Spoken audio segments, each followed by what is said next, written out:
Sampah di Indonesia merupakan masalah yang cukup serius dan kompleks. Berdasarkan data, Indonesia merupakan negara penghasil sampah terbanyak nomor 2 di dunia, setelah China. Berdasarkan data dari Kompas.com, pada tahun 2022, sepanjang tahun terdapat 69 juta ton sampah yang dihasilkan masyarakat Indonesia, di mana 18,2% atau sekitar 12,5 juta ton adalah sampah plastik. Persoalan sampah ini belum dapat ditangani dengan baik oleh pemerintah. Sampah di Indonesia tidak hanya menjadi masalah lingkungan, tetapi juga menjadi masalah kesehatan masyarakat. Pembakaran sampah dapat berisiko menyebabkan berbagai penyakit pernapasan seperti ispa, gangguan pada sistem saraf, dan lain-lain. Oleh karena itu, perlu adanya upaya dari pemerintah dan masyarakat untuk mengatasi permasalahan sampah di Indonesia. Namun, di sisi lain, sampah juga dapat meningkatkan perekonomian rakyat kecil. Beberapa daerah di Indonesia sudah melaksanakan pengolahan sampah sebagai sebuah komoditas bisnis. Dalam hal ini, pengolahan sampah menjadi sebuah produk dapat menjadi alternatif mengatasi permasalahan sampah plastik dan ketahanan energi.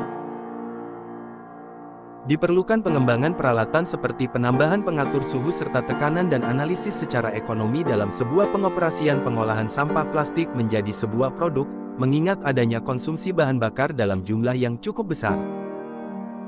Kesadaran kolektif dan keterlibatan masyarakat dalam pengelolaan sampah merupakan salah satu bentuk modal sosial untuk menciptakan budaya bersih dan sehat. Oleh karena itu, perlu adanya upaya dari pemerintah dan masyarakat untuk meningkatkan kesadaran akan pentingnya pengelolaan sampah yang baik. Selain itu, pemerintah juga perlu meningkatkan jumlah dan kualitas fasilitas pengelolaan sampah, seperti tempat pembuangan akhir dan fasilitas daur ulang.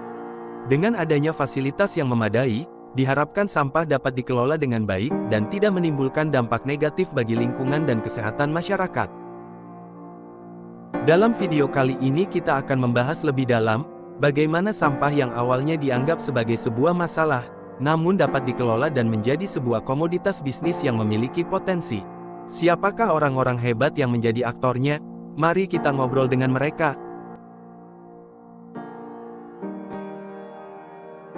Oke, selamat siang teman-teman semua. Kenalin, nama gue Amer. Gue dari tim Askara. Di sini udah bersama dengan Mas Diki. Oke, Mas Diki. Oke, sebelum kita masuk ke obrolan yang lebih serius lagi, sebenarnya kita pengen kenal dulu nih, sosok Mas Diki ini siapa sih gitu ya. Dia ini seorang yang lumayan bisa dibilang memiliki banyak ide ya. Terus juga adalah tokoh yang berpengaruh juga di salah satu organisasi ya, yang bergerak di daerah Lampung ini gitu. Oke, Mas Diki, mau tanya dulu nih. Sebelumnya Mas Diki nih sekarang kesibukan apa nih, Mas? Ya, saya sebenarnya kalau sekarang full time ya ngurusin isu persampahan pesisir khususnya. Jadi kita bergerak di organisasi namanya Gajahlah Kebersihan. Oke, Gajahlah ya, Mas ya. Nah, jadi Mas Diki ini berarti bisa terbilang sebagai foundernya ya, Mas ya? Ya, foundernya. Mas Diki adalah salah satu founder di Gajahlah gitu ya, teman-teman. Ini adalah satu organisasi yang fokus ke permasalahan sampah berarti, Mas. Betul. Khususnya di daerah pesisir ya, Mas. Betul. Ya. Yang kita tahulah Indonesia ini sebagai negara maritim ya, bisa dibilang luas laut yang lumayan gede banget nih. Tentu masalah sampah yang tumbuh di masyarakat itu benar-benar hal yang udah nggak bisa dielakkan gitu ya. Udah pasti ada sampahnya di sana. Dan Gajahlah ini adalah salah satu dari teman-teman komunitas yang akhirnya mencoba untuk mengurai masalah tersebut gitu ya. Betul. Nah, Mas Diki mau tanya juga nih, Gajahlah ini mulai berdiri atau ada dari kapan sih, Mas? Kita dari tahun 2017, kebetulan banget lahirnya itu pas Hari Sumpah Pemuda. Jadi 28 Oktober 2017 dengan semangat kepemudaan dan pendirinya juga semua pemuda. Tapi itu ketika berdiri emang maksudnya dikonsepin ketika Hari Sumpah Pemuda nunggu atau emang kebetulan aja nih? Kebetulan banget. Jadi sebenarnya sejarahnya dulu pernah ikut satu acara, ada 4 founder ya, ada 4 orang ikut satu acara. Emang isunya pada satu isu acaranya membahas seputar isu sampah laut. Jadi memang yang datang adalah orang-orang yang sudah punya passion di isu itu. Gitu. Kemudian itu sebenarnya acara sekitar 5 hari. Nah di hari terakhir itu kita kan udah kenal, karena udah ngobrol-ngobrol segala macam, dan suatu malam nih kita duduk di satu meja, yuk bikin nih sesuatu. Akhirnya inilah Cetuslah tuh ya. cetuslah nama Gajalah Gajah Kebersihan. kebersihan. Nah, nama Gajalah kebersihan ini sebenarnya ada filosofinya sendiri nggak sih Mas? Ya, ini sebenarnya banyak juga yang nanya. Jadi Gajalah Kebersihan gitu. Banyak yang bilang typo, salah ketik gitu. Tapi plesetan gitu ya. Iya.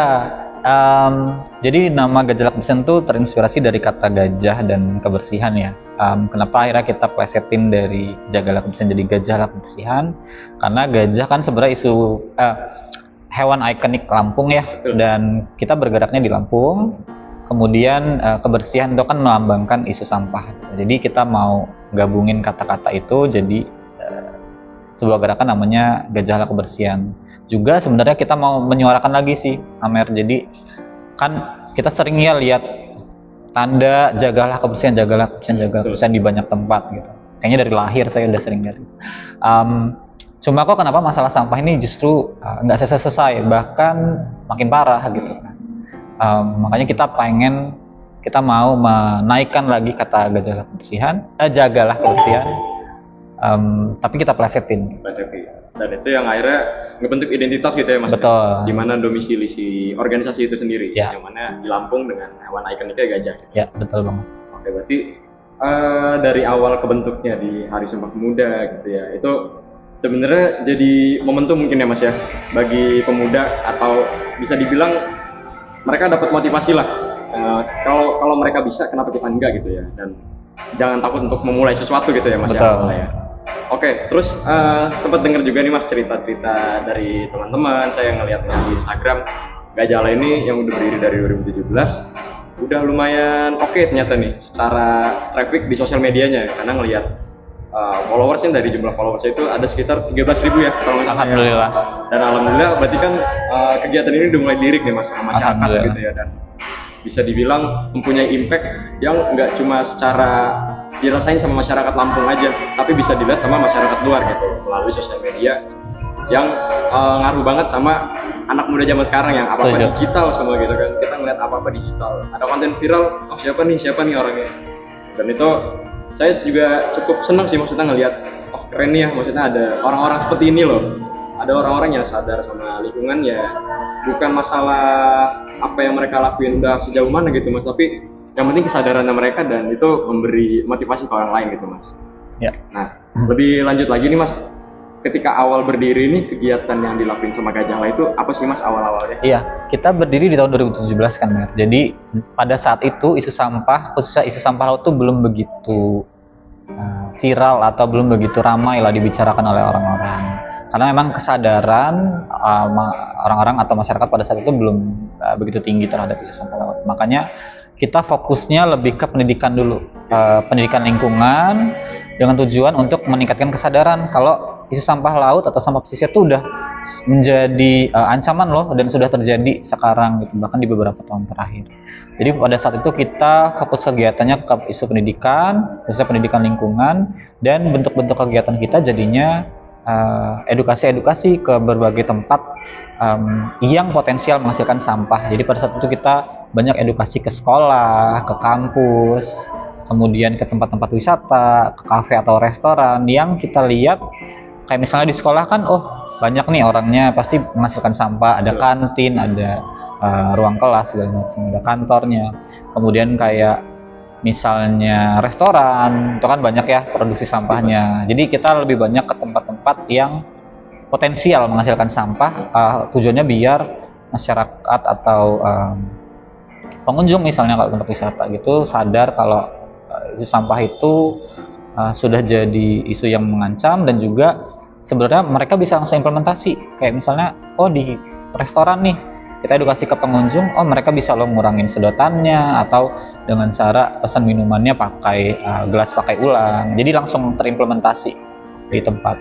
Nah, dari kegiatan sosialisasinya itu sendiri Mas, kira-kira bisa terbilang efektif nggak Mas yang dilakuin? Karena kan kita sendiri tahu nih ya, kadang di lapangan itu ketika kita melakukan sebuah sosialisasi dengan karakteristik masyarakat Indonesia nih, yang bisa kita bilang agak bebal ya Mas ya. Yeah. Sekali dibilang itu nggak langsung nggak bisa langsung nangkep mereka. Betul. Bahkan ketika ada regulasi pun yang mengenakan denda atau apapun, mereka masih melanggar dan akhirnya banyak tempat-tempat yang jadi pembuangan sampah sembarangan gitu bagi masyarakatnya. entah ada yang mulai mengancam denda 500.000 atau mungkin yang nakut-nakutin dengan hal mistis, yang buang sampah di sini kemarin kesurupan. Gitu kan kita banyak nemu ya Banyak sosial banget. media. Dan maksudnya apa yang Mas Diki lakukan dengan teman-teman ketika sosialisasi ini bisa terbilang efektif nggak, Mas?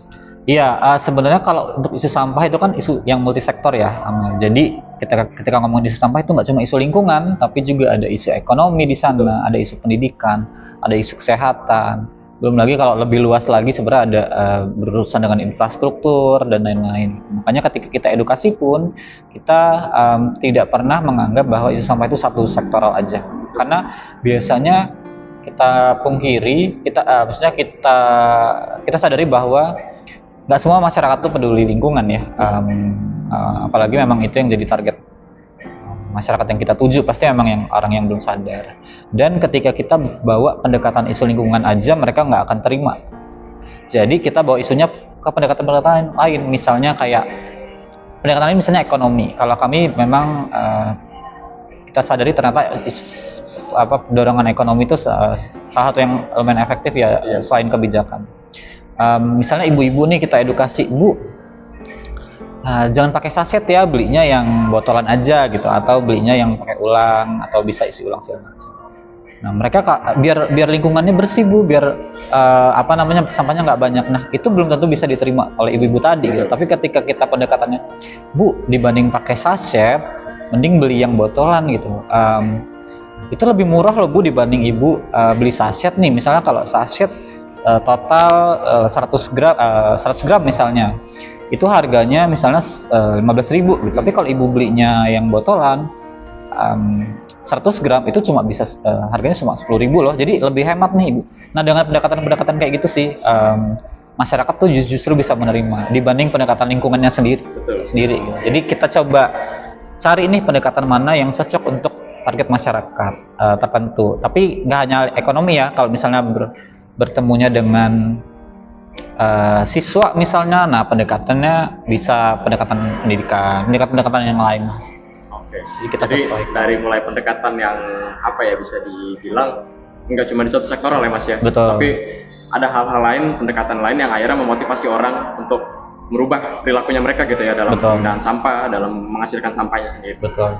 Nah, mau nanya juga nih Mas terkait kegiatan-kegiatan dari Gajah Mas Sampah sendiri gitu ya.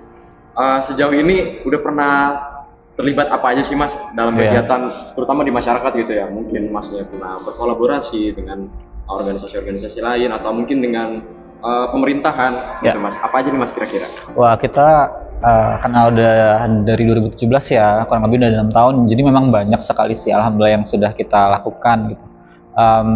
Pertama kita fokus di riset sampah. Jadi kita sebenarnya banyak kegiatan-kegiatan juga yang meneliti kira-kira produksi sampah di pesisir itu ada apa aja sih gitu. Pesisir ini bisa jadi sampah yang di lautnya atau di pantainya maupun sampah yang di rumah tangganya.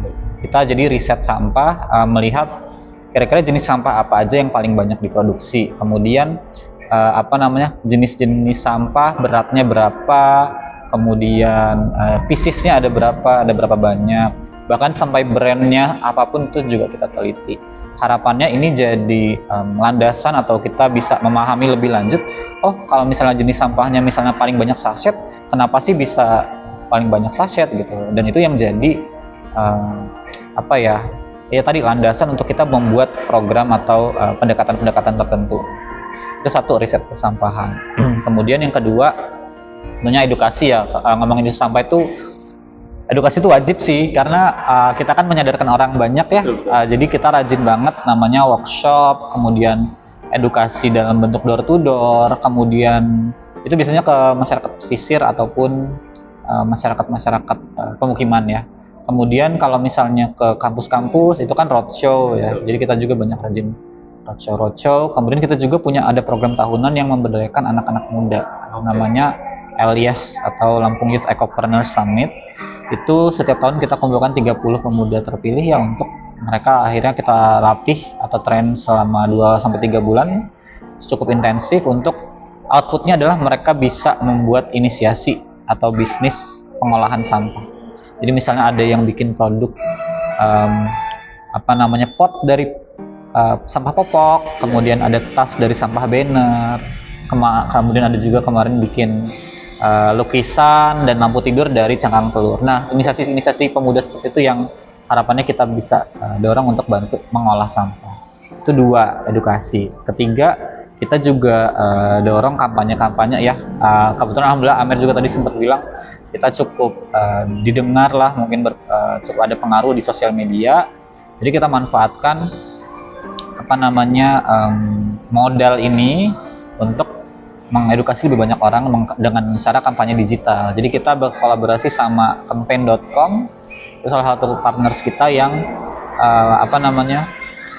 tugasnya adalah mengajak sebanyak mungkin orang atau pengguna sosial media untuk mengupload foto yang berhubungan dengan isu lingkungan. Jadi kayak misalnya, mereka ngupload foto terkait pengurangan sampah, misalnya pakai tote bag atau pakai tumbler, kemudian memilah sampah dan lain-lain. Harapannya agar followers mereka bisa terinspirasi gitu.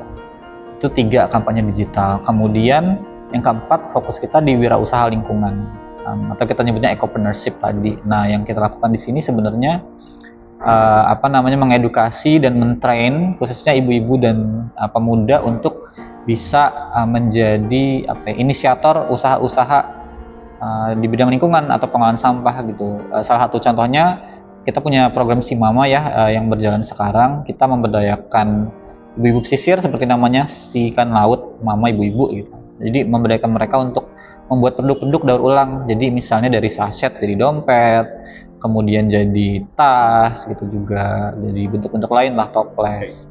Kemudian kita juga punya usaha pengolahan sampah plastik jadi bahan bangunan, jadi roster kan. Itu juga salah satu bentuk wirausaha lingkungan yang sedang kita dorong. Jadi kurang lebih di 4 hal tadi sih, Amer. Jadi edukasi, kemudian riset, kemudian kampanye, sama wirausaha lingkungan. Jadi lumayan banyak benar ecopreneurship. Dan program yang sekarang kita jalani itu bisa dibilang satu program yang mengkolaborasikan 4 lini tadi gitu. Ini yang bekerja sama juga dengan Askara Cendikia ya untuk program pasaran Wawai. Kemudian kita ada riset sampahnya di sana, ada edukasi masyarakatnya, kemudian ada pengangkutan sampah sampai akhirnya sampah ini bisa diolah dan juga bisa bermanfaat untuk lingkungan maupun ekonomi masyarakat pesisir. Jadi lumayan banyak sih, alhamdulillah. Lumayan kompleks berarti ya, Mas. Dari apa yang dikerjain tuh dari tadi gitu ya, Mas. Betul. Nah, terus pengen nanya juga nih, Mas. Di sini kan kelihatan nih dari ada pola perubahan nih, Mas. Yang mana yang awalnya sebuah gerakan kesadaran terhadap isu lingkungan gitu ya, Mas. Dan nantinya ketika berjalan di sini ada arah dalam bisnis gitu, Mas. Ada komersil ya, yang tadi Mas Diki sebut, yaitu ecopreneurship. Kira-kira ada gejolak nggak sih, Mas, ketika perubahan yang mana awal kita ngebangun kesadaran masyarakat nih untuk coba deh ibu-ibu lihat gitu kan, kalau sampahnya banyak, lingkungan kita sendiri gimana sih ngeliatnya kotor, apa segala macam, dan apalagi di daerah pesisir ngaruh ke pendapatan lautnya mereka gitu ya, terhadap keberadaan sampah ini. Nah, ketika kesadaran itu dibangun, oke lah mereka, oh iya benar juga ya, kalau misalnya lingkungan kita kotor, kita susah ngapa-ngapain, kita jijik sendiri gitu ya. Dan beriring jalan gitu ya, mulai ya yang namanya perkembangan dari sampah yang diolah menjadi sebuah produk ini punya nilai ekonomi gitu ya, Mas. Betul. Nah, ketika nilai ekonomi ini kan tentunya masyarakat ada perubahan pola pikir gitu ya, di mana sampah ini diorientasikan ke mereka ini menjadi sumber penghasilan. Sebenarnya itu mungkin bisa dibilang bonus nggak sih, Mas? Ya, betul ketika banget. Ketika kita sadar terhadap lingkungan, tapi ada potensi ekonomi di sana. Betul. Dan itu gejolaknya gimana sih, Mas, ketika masyarakat ini mulai berubah pola pikirnya menjadi money oriented nih, bukan lagi kesadaran yang mereka. Menarik. Jadi sebenarnya memang kalau dari kegiatan-kegiatan kita sebelumnya, memang salah satu drive atau motivasi dari masyarakat untuk berubah itu tadi selain dari isu lingkungan, memang dari sisi ekonomi gitu. Justru itu yang jadi solusi sih, karena memang kalau ngomongin isu sampah tadi memang nggak bisa satu sektor aja yang didekatin, dan justru kalau saya lihat bukan menjadi mereka sebagai jadi kapitalis ya bisa dibilang, tapi justru buat mereka inisiasinya bisa berjalan berkelanjutan. Dan ketika kita ngomongin isu sampah, memang ada beberapa challenge sih di lapangan, misalnya produk-produknya apakah layak jual, kemudian juga misalnya apakah ini pasarnya ada gitu, karena sebenarnya kita buat produk kan jadi tadinya memang mindsetnya untuk lingkungan aja, tapi karena udah jadi sebuah usaha, kita juga harus pikirkan isu potensi bisnisnya gitu. Jadi pasarnya apakah ada, kemudian harganya apakah cocok, apakah orang mau beli, dan juga sebenarnya yang Amer tadi sempat khawatirkan apakah ini hanya jadikan sebagai bisnis aja gitu, tapi padahal kan sebenarnya ini drive awalnya sebagai solusi ya gitu. Nah, makanya kita selalu pastikan Amer untuk bisnis yang kita inisiasi ataupun bisnis yang kita bantu masyarakat lain untuk menginisiasi itu tetap drive-nya dari isu lingkungan yang relevan di masyarakat gitu. Kayak misalnya kita buat produk si mama tuh atau roster gitu kan, atau sampah dari jadi bahan bangunan tadi, memang kita lihat produksi sampah di sana itu mostly sachet atau sampah-sampah layers, di mana itu tidak bisa dijual dan juga bank sampah tidak mau menerima. Jadi tetap drive awalnya lingkungan, tapi kita jadikan bisnis atau kita cari pendekatan ekonomi agar berkelanjutan.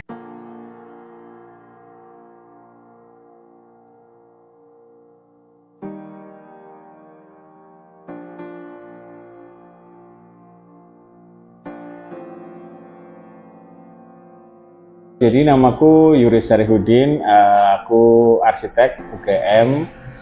Jadi basic bisnisnya memang di bahan bangunan ya, industri konstruksi. Jadi kalau kegiatan sehari-hari di pabrik ya kita bikin material konstruksi, rumah fabrikasi ya kalau mungkin lazimnya disebut itu. Ya sebetulnya ya kami berangkatnya dari kebutuhan ya, kita kan butuh nih material bahan bangunan. Secara raw material itu apa sih sebetulnya, kan dasarnya cuma dari dua arah ya, artinya dari kayu gitu kan, atau kawan-kawannya kayu lah, bisa bambu, bisa rotan gitu, atau dari arah tambang nih, tambang itu bisa dari kapur, dari baja, dari pasir, dari batu, itu kan cuma dua arah nih. Nah ternyata ada satu bahan baku yang bisa kok masuk ke sana, yaitu bahan baku yang kelompoknya tuh sebetulnya kelompok daur ulang gitu, bukan daur ulang sendiri gitu. Jadi kelompok daur ulang itu maksudnya material-material yang kita pakai itu setelah dipakai orang gitu. Nah itu ya kita lihat itu suatu potensi besar, dan memang jumlahnya banyak, terus bertambah dan ada di sekitar kita. Nah dari situ kita mulai deh ketertarikan untuk bikin sampah nih, apa sih yang bisa kita ubah dari sampah supaya jadi bahan baku untuk industri bahan bangunan. Karena memang kalau sudah akhirnya sampai jadi bahan bangunan kan sirkular ya, dia nggak ke TPA, dia nggak di sungai, dia nggak di laut, dia nggak dibakar jadi polusi gitu kan. Nah karena memang itu goalnya adalah cari bahan baku, jadi bahan bakunya kan dirawat nih supaya jadi bahan bangunan bahan baku industri kita itu supaya optimal ya, harus diatur sedemikian rupa. Prosesnya tentu tidak gampang ya, tapi nyatanya memang bisa. Dan yang kami sasar justru bukan yang laku dan lazim laku di pemulung atau pengepul atau bank sampah. Ini yang mungkin kadang-kadang miskonsepsi ya. Oh berarti saingan dong sama pemulung. Enggak, justru kami itu ngolahnya yang tidak laku lagi di pemulung, yaitu ya seperti yang kotor, styrofoam, pampers, yang tercampur. Nah kita memang sengaja nih milih bahan baku sampah yang nggak lagi laku sama pemulung atau bank sampah. Dengan kegiatan yang Mas Yuri lakuin ini ya, terkait fabrikasi bahan bangunan ini, sebenarnya punya satu garis yang lurus nggak sih Mas dengan background pendidikan Mas Yuri sebelumnya? Oh ya, karena aku arsitek ya. Cuma kalau arsitekku bukan yang arsitek di desain murni bentuk. Tidak hanya itu, maksudnya aku mungkin lebih ke rekayasa material bahasanya. Jadi bagaimana bisa 1, 2, 3 bahan dicari fitur properti bahannya untuk mencapai tujuan fungsi komponen bangunan tertentu. Sebenarnya gitu. Sebetulnya kalau di arsitek agak jarang juga ya di rekayasa material, biasanya di sipil ya, di sipil. Tapi kalau urusan begini sih sebetulnya juga teman-teman yang kuliah kalau sudah di dunia industri agak susah ya bertahan di 1-2 keahliannya. Kita harus paham mesin, harus paham kimia, harus paham banyak lah. Untuk secara prinsip-prinsip harus belajar terus Kak. Ya. Oke, berarti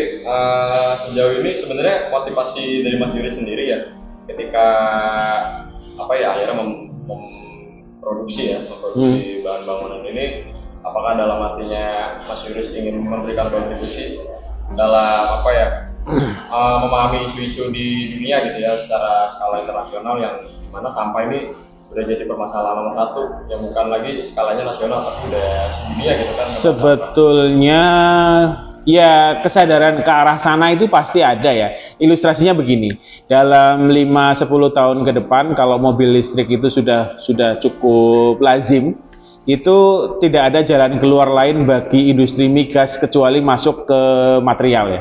Industri migas ini kan hulunya plastik ya. Mungkin yang belum paham, plastik itu bahan baku dasarnya itu dari minyak dan gas nih.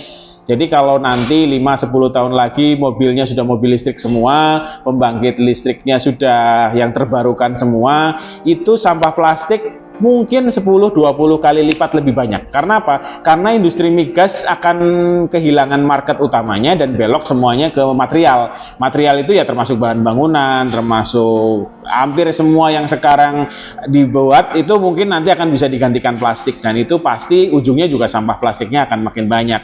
Itu kerangka dasarnya, bahwa kita di kenyataan yang seperti itu membutuhkan bahan baku itu keadaan pragmatisnya gitu. Jadi ada kerangka dasarnya bahwa ya, sampah plastik itu nggak akan bertambah sedikit, itu pasti banyak, dan kerangka pragmatisnya kita butuh nih bahan baku. Akhirnya ya harus ada yang melakukan riset dan trial untuk ke arah sini. Itu sih. Ada yang Mas mau sampaikan nggak sih Mas untuk teman-teman nih penontonnya channel YouTube Askara Cendekia ini yang mungkin bisa Mas ajak untuk berkontribusi baik dalam memproduksi apa ya bisa dibilang akhirnya sampah gitu ya, sampah menjadi bahan baku bangunan atau hal-hal lain. Sebetulnya kalau secara basic ya paling paham adalah sampah tanggung jawab yang memproduksi, itu sesimpel itu sih Mas. Jadi kadang-kadang ada miskonsepsi ya, kalau sampah bisa jadi A, jadi B, jadi C, berarti boleh dong melakukan membuang sampah atau memproduksi sampah bisa. Konsepnya kan nggak gitu-gitu juga gitu. Jadi yang betul itu adalah minimal sampah itu yang terbaik gitu. Nggak usah dicari juga, kita pasti menghasilkan sampah gitu. Dan effort untuk mengubah sampah jadi bahan bangunan itu nggak berkorelasi langsung dengan membutuhkan sampah, nggak gitu juga gitu. Artinya yang betul adalah kita sebagai manusia ya bertanggung jawab dengan yang kita hasilkan. That's it gitu. Kalau ternyata kemudian yang kita hasilkan itu bisa dimanfaatkan, itu ada di ujung yang lain dari cerita. Tapi ketika kita sebagai manusia yang konsumsi yang bagus, yang sadar, itu justru yang sesedikit sampah mungkin gitu. Kita juga sebetulnya tidak happy juga kalau sampahnya banyak, bukan di situ masalahnya. Tanpa teman-teman menambah sampahnya pun sudah banyak sampah gitu. Jadi tetap harus fokus bertanggung jawablah dengan sampahnya masing-masing gitu kan. Sebagai penting juga kita tahulah apa bahan yang kita pakai, bagaimana kita harus menyelesaikan bahan yang kita pakai itu nanti jadi apa. Itu tetap tanggung jawab yang penting dan perlulah diketahui teman-teman supaya sadar bahwa sesedikit sampah itu lebih baik daripada banyak sampahnya gitu Mas.